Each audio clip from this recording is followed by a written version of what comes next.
Operation സിന്ദൂറിൽ പാകിസ്ഥാന് India നൽകിയ പ്രഹരം ചെറുതല്ല. ഇതിനെ മറികടക്കാൻ തങ്ങളുടെ കയ്യിൽ മതിയായ ആയുധങ്ങളില്ല എന്നത് അവർക്ക് നന്നായി അറിയാം. ആയതിനാൽ തന്നെ അടുത്ത ബഡ്ജറ്റിൽ കൂടുതൽ തുക ആയുധങ്ങൾക്കായി മാറ്റിവെക്കാൻ ഒരുങ്ങുകയാണ് പാകിസ്ഥാൻ. ഏകദേശം 18% അധിക തുകയാണ് അടുത്ത ഭാഗത്തിൽ നീക്കിവെക്കാനായി, അതായത് അടുത്ത ബഡ്ജറ്റിൽ നീക്കിവെക്കാനായി പാകിസ്ഥാൻ ഒരുങ്ങുന്നതും. എന്നാൽ ഇതിൽ നടപ്പിലാക്കുന്നത് പാകിസ്ഥാനിലെ ജനങ്ങളുടെ വയറ്റ് തടിച്ചുകൊണ്ടാണ് എന്നതാണ് മറ്റൊരു വസ്തുത. ജനക്ഷേമ പദ്ധതികൾ എല്ലാം നിർത്തലാക്കാൻ ഒരുങ്ങുകയാണ് പാകിസ്ഥാൻ. അതുപോലെ തന്നെ അതിനുവേണ്ടി മാറ്റിയ തുക മുഴുവനായി ആയുധങ്ങൾ വാങ്ങാനാണ് ഇവർ ഉപയോഗിക്കാൻ ഒരുങ്ങുന്നതും. അതായത് പാകിസ്ഥാൻ ജനക്ഷേമ പദ്ധതികളെല്ലാം തന്നെ റദ്ദാക്കുന്നു. അതിലൂടെ ആ ഒരു തുക കൂടി ആയുധങ്ങൾക്ക് വേണ്ടി മാറ്റിവെക്കാൻ ഒരുങ്ങുന്നു. അടുത്ത ബഡ്ജറ്റിൽ 2.5 ലക്ഷം കോടി രൂപ ആയുധങ്ങൾക്ക് വേണ്ടി മാത്രം വകവരുത്തുകയും ചെയ്യുന്നതിലൂടെ തന്നെ ഇവരുടെയൊക്കെ ലക്ഷ്യം ഇന്ത്യ തന്നെയാണ് എന്നതാണ്. ഇന്ത്യയെ നിലംപരിശാക്കാൻ വേണ്ടി പാകിസ്ഥാൻ പല കുരുക്കു വിദ്യകളും, അതായത് വളഞ്ഞ ബുദ്ധിയാണ് ഇവിടെ പ്രയോഗിക്കാനായിട്ട് എടുക്കുന്നത്.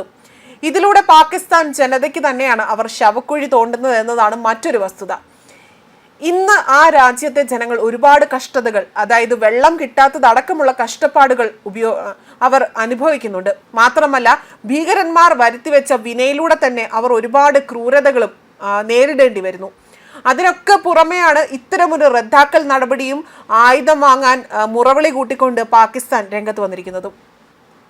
ജനക്ഷേമകരമായ പദ്ധതികൾ നിർത്തലാക്കി ആ തുക കൂടി ആയുധ നിർമ്മാണത്തിന് ഉപയോഗിക്കാൻ ഒരുങ്ങുന്നതിലൂടെ എന്താണ് ഇവർ പാകിസ്ഥാൻ ജനതയ്ക്ക് വേണ്ടി ചെയ്യാൻ ഒരുങ്ങുന്നത്? ജൂലൈ ആദ്യ ആഴ്ചയിലാണ് ഈ ഒരു ബഡ്ജറ്റ് പാകിസ്ഥാൻ അവതരിപ്പിക്കാൻ ഒരുങ്ങുന്നതും. ആയുധങ്ങൾ വാങ്ങിക്കൂട്ടാൻ 2.5 ലക്ഷം കോടി രൂപ നീക്കിവെക്കും. ഇന്ത്യയെ മാത്രം ലക്ഷ്യം വെച്ചുകൊണ്ടാണ് ബഡ്ജറ്റിൽ 18% അധിക തുക നീക്കിവെച്ചിരിക്കുന്നത്. ഇപ്പോൾ പാകിസ്ഥാൻ ഭരിക്കുന്ന പാകിസ്ഥാൻ മുസ്ലിം ലീഗ് നവാസ് പാർട്ടിയും പാകിസ്ഥാൻ പീപ്പിൾസ് പാർട്ടിയും തമ്മിൽ പ്രതിരോധത്തിനായി 18% അധിക തുക നീക്കിവെക്കാൻ ധാരണയായിട്ടുണ്ട്. അതുപോലെ 30,400 കോടി രൂപയുടെ ജനക്ഷേമ വികസന പദ്ധതികൾ വെട്ടിച്ചുരുക്കിയ പാകിസ്ഥാൻ ഈ പണം കൂടി ആയുധങ്ങൾ വാങ്ങിക്കൂട്ടാനായിട്ട് ഉപയോഗിക്കും.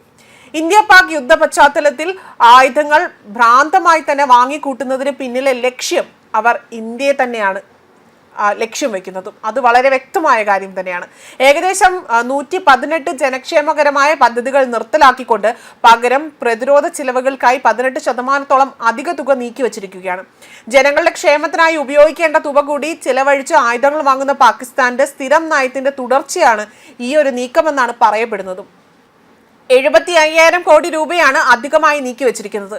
അതേസമയം പാകിസ്ഥാന് ഒരു തുള്ളി വെള്ളം പോലും കൊടുക്കില്ല എന്ന നിലപാടിൽ തന്നെ അടിയുറച്ചു തന്നെയാണ് ഇന്ത്യ മുന്നോട്ട് പോകുന്നത്. അതിന്റെ ഭാഗമായി തന്നെ ഇന്ത്യൻ നദികളിൽ നിന്ന് പാകിസ്ഥാനിലേക്ക് ഒഴുകിയിരുന്ന ജലം ഡൽഹി ഉൾപ്പെടെയുള്ള സംസ്ഥാനങ്ങളിൽ എത്തിക്കാൻ കേന്ദ്രം ഇപ്പോൾ നടപടികൾ ആരംഭിച്ചിരിക്കുകയാണ്. സിന്ധു നദീജല കരാറിൽ ഇന്ത്യ എടുത്ത നിലപാട് മാറ്റാമെന്ന് പാകിസ്ഥാൻ ആവശ്യം ഉന്നയിച്ചുകൊണ്ടിരിക്കുന്ന സമയത്ത് തന്നെയാണ്, അല്ലെങ്കിൽ അതിനിടയിൽ തന്നെയാണ് ഇന്ത്യ ഒരു വമ്പൻ നീക്കവുമായി രംഗത്ത് വന്നിരിക്കുന്നത്.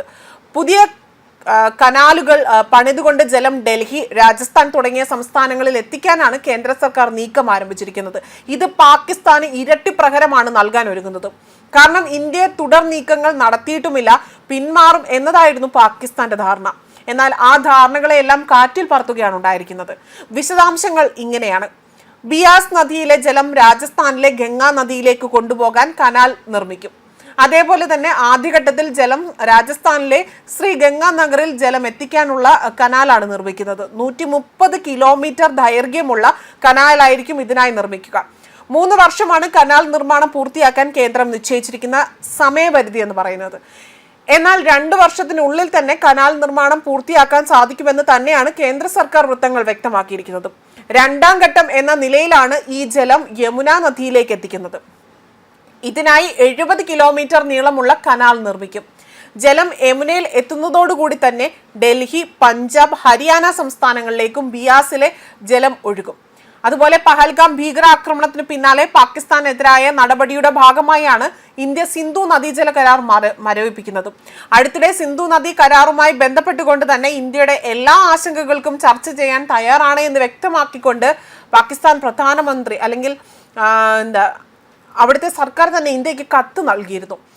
കേന്ദ്ര ജൽശക്തി മന്ത്രാലയത്തിനാണ് അവർ കത്ത് കൈമാറിയത്. ഇതേ അപേക്ഷയുമായി പാകിസ്ഥാൻ നേരത്തെ നൽകിയ 2 കത്തുകൾ ഇന്ത്യ തള്ളിക്കളയുകയാണ് ചെയ്തത്. പാകിസ്ഥാൻ കൈമാറിയ പുതിയ കത്ത് ജൽശക്തി മന്ത്രാലയം കേന്ദ്ര വിദേശകാര്യ മന്ത്രാലയത്തിന് കൈമാറിയിരിക്കുകയാണ് ഇപ്പോൾ ചെയ്തിരിക്കുന്നത്. ന്യൂസ് ഡെസ്ക് കർമ്മ ന്യൂസ്.